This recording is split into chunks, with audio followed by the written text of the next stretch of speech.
Mara, a 15-year-old girl, walked down the cracked pavement of a neglected street, her hand cradling her swollen belly. The weight of the child inside her wasn't the only burden she carried. Poverty, abandonment, and fear pressed down on her like a suffocating force. She had once lived in a small but warm home with her mother, who worked tirelessly as a seamstress. But when Mara's pregnancy became visible, her mother's love turned to anger. "You've ruined your future!" she screamed the night she threw Mara out, leaving her with nothing but a worn-out dress and shattered dreams. Now, the streets were her home. Strangers passed by with either pity or judgment in their eyes. Some whispered.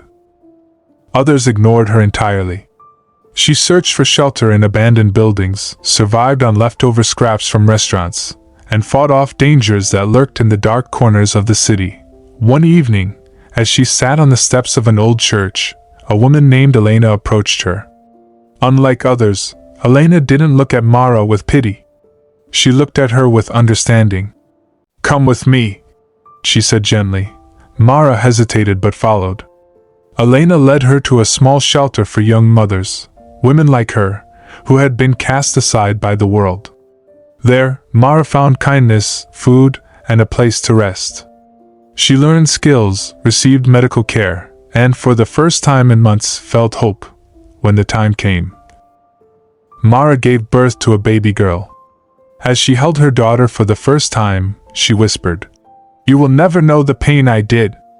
Determined to give her child a better life, she worked tirelessly, studied at night, and refused to be broken by the circumstances life had thrown at her.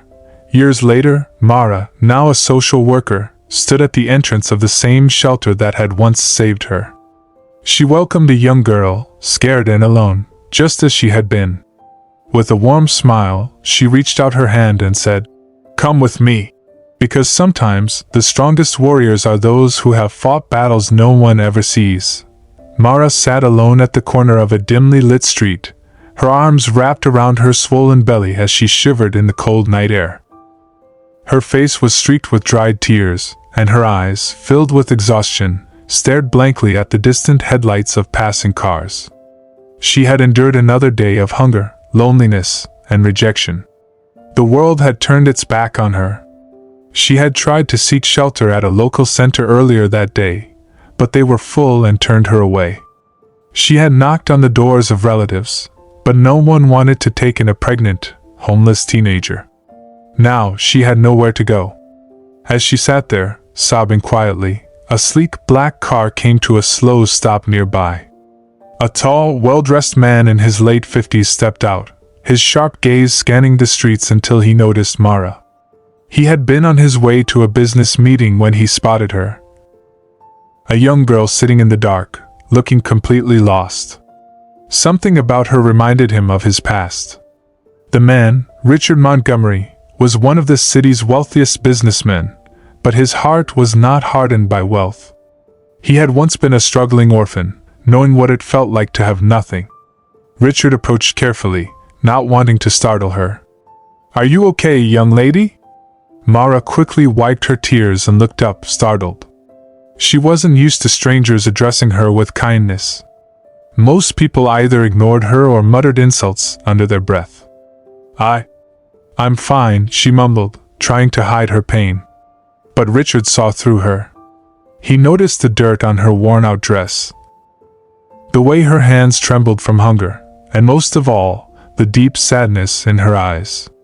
"You don't look fine," he said gently, crouching to her level. "Why are you out here alone? Where is your family?" At his words, Mara's composure broke, and fresh tears spilled down her cheeks. She tried to hold them back, but it was no use. For the first time in months, someone genuinely wanted to listen. Through hiccups and sobs, she poured out her story, how she had fallen in love with a boy who promised to stand by her, only for him to vanish when she became pregnant. How her mother, ashamed and furious, had kicked her out, leaving her to fend for herself. How she had struggled to find food, shelter, and safety while carrying a child inside her. Richard listened intently, his heart aching for the girl. After she finished, he took a deep breath. No one should have to go through this alone. Especially not someone about to bring a life into the world. Mara looked at him in surprise. She had expected him to offer words of sympathy and walk away like the others. But there was something in his voice, determination. "Come with me," Richard said. "I have a home, resources, and the means to help you. I can give you a fresh start." Mara hesitated. She had learned not to trust easily. But something about this man, the kindness in his voice, the sincerity in his eyes, made her believe he was different. With a cautious nod, she took his outstretched hand. Richard brought Mara to his mansion, a place she could have never imagined stepping into. His housekeeper prepared a warm bath, and for the first time in months, Mara felt clean, safe, and cared for. Richard arranged for her to have proper medical attention and provided her with new clothes, nutritious food, and a warm bed. But more than that, he became a father figure to her. Over time, Richard learned that Mara was not just a struggling girl, she was intelligent, hardworking, and determined. He encouraged her to continue her studies, and when her baby girl was born, he ensured they both had everything they needed. Mara never took his kindness for granted. She worked hard, pursued her education, and eventually became a social worker, dedicating her life to helping other young mothers in need. Years later, Mara stood in the same shelter she once relied on, holding the hand of another scared and lost young girl. "Come with me," she said with a reassuring smile. Because she knew what it meant to be saved, and now, it was her turn to do the saving. Mara hesitated before taking Richard's hand, her mind racing with doubts. Could she really trust this man? What if this was some kind of trap? She had been ignored, insulted, and mistreated so many times that kindness felt foreign to her. But one look into Richard's eyes told her he meant no harm. There was something in them, an understanding, a warmth she had not seen in anyone before. "I promise, I just want to help," he reassured her, sensing her hesitation. With a deep breath, Mara wiped her tears and slowly nodded. "Okay." Richard led her to his car, opening the door for her like she was someone important. The plush leather seats felt surreal against her skin. She had spent months sleeping on cold pavement and dirty benches, and now she was sitting in a luxury car. It almost didn't feel real. The drive to Richard's mansion was silent at first. Mara was too exhausted to ask questions, and Richard didn't want to overwhelm her. Instead, he made a call. "Angela, I need you to prepare the guest room. And call Dr. Peterson. I want her checked immediately," he instructed his housekeeper. Mara watched him with cautious curiosity. This man had power and wealth, but unlike others she had encountered, he was using it to help her instead of looking down on her.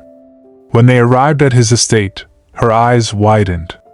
The mansion was enormous, with a grand entrance, tall glass windows, and a beautifully lit fountain in the front yard.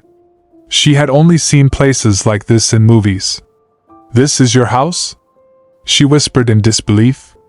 Richard chuckled. "Yes, but for now, think of it as your home, too." She swallowed hard, struggling to believe what was happening. Was this a dream? Inside, Mara was greeted by Angela, a kind woman in her 50s who immediately took her under her wing. "Poor thing," Angela murmured as she led Mara to a warm bath. "You've been through so much.